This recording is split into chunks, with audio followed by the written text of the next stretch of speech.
Assalamualaikum warahmatullahi wabarakatuh.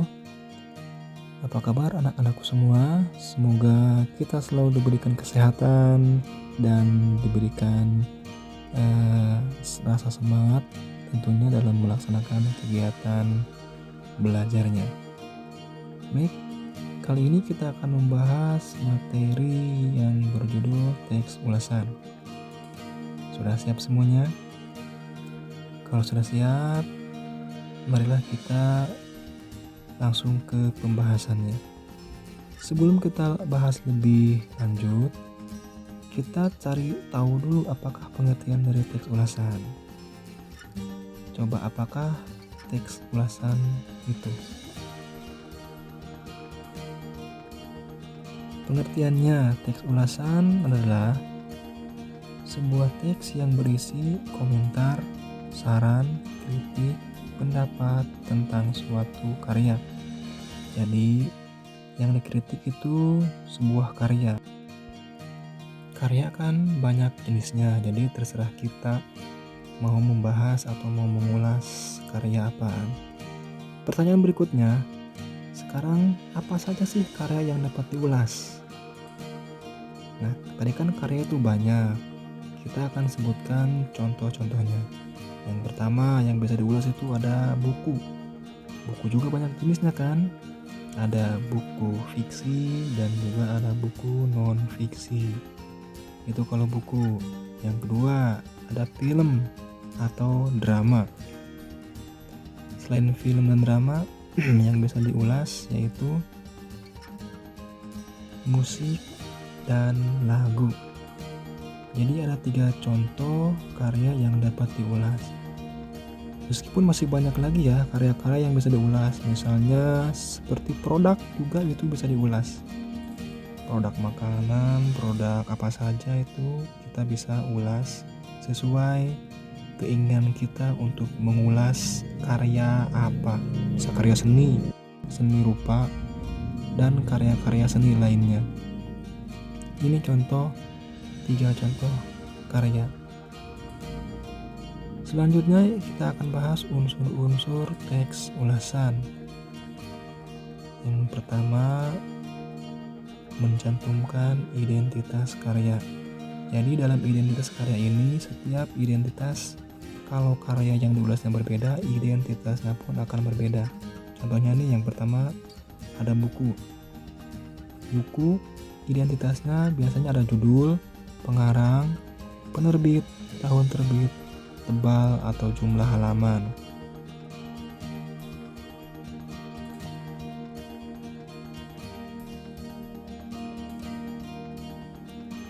Yang kedua ada film atau drama. Di dalam film atau drama biasanya ada judul, sutradaranya siapa, skenario, pemain atau tokohnya siapa, dan juga durasinya. Ini kalau dalam film, beda lagi tadi dengan buku. Yang ketiga musik atau lagu. Identitasnya yaitu judulnya apa, penciptanya siapa, penyanyinya siapa, tahun berapa, dan durasi waktu. Itu yang harus diteliti dalam sebuah musik. Nomor 2 adalah sinopsis. Apakah yang dimaksud dengan sinopsis? Nah, ini ringkasan buku. Sinopsis merupakan ringkasan buku dari isi buku yang ada. Dari keseluruhan isi buku, dirangkum, dipersempit, diperjelas, diperpendek menjadi sinopsis. Biasanya sinopsis ini letaknya di belakang buku covernya ya, di belakang covernya, paling belakang. Nanti ada contohnya.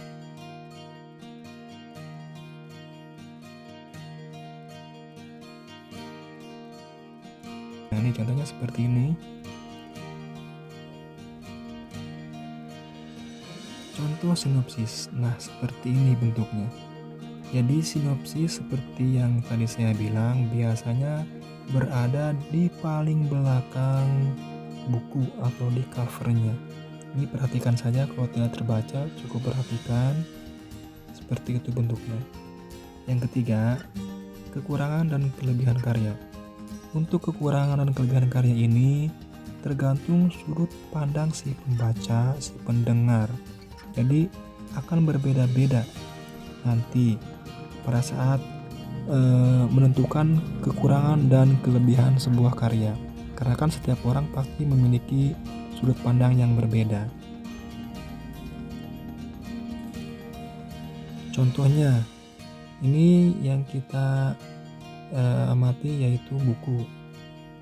Kelebihannya seperti misal buku ini menggunakan tema yang memiliki banyak peminat.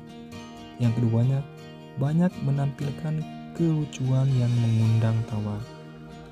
Itu menurut sudut pandang si pembaca, si A misalnya. Kalau menurut si B nanti lain lagi. Nah, ini kekurangannya. Akhir cerita sangat mengambang dan membuat penasaran. Yang keduanya, kata-kata yang agak vulgar dan tidak disensor. Nah, jadi ini tergantung sudut pandang si pembaca atau pendengar. Setiap orang nanti akan mempunyai kekurangan dan kelebihan saat membaca sebuah buku tersebut. Ciri-ciri teks ulasan yang berikutnya. Yang membedakan teks ulasan dengan buku lainnya yaitu kalau teks ulasan strukturnya terdiri atas orientasi, tafsiran, evaluasi, dan rangkuman. Yang keduanya memuat informasi berdasarkan pandangan atau opini penulis terhadap suatu karya atau produk. Ketiganya, opininya berdasarkan fakta yang diinterpretasikan. Yang keempat, dikenal istilah lain yaitu resensi. Jadi teks ulasan juga biasanya dikenal dengan sebutan resensi. Meresensi karya, meresensi buku berarti mengulas buku. Nah itu ya, harap untuk diingat. Kata lain dari ulasan yaitu resensi. Sekarang kita beralih ke tujuan teks ulasan. Yang pertama yaitu memberitahu pembaca mengenai kelebihan dan kekurangan suatu karya.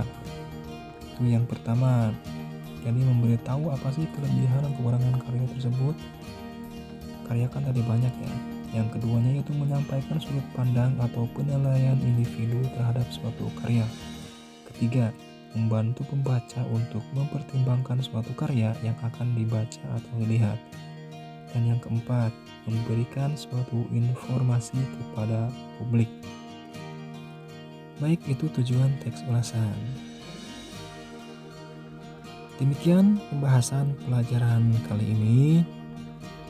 Nanti kita akan lanjut lagi ke pembahasan berikutnya masih mengenai teks ulasan. Terima kasih, semoga bermanfaat dan sampai ketemu lagi di video pembelajaran berikutnya. Wassalamualaikum warahmatullahi wabarakatuh.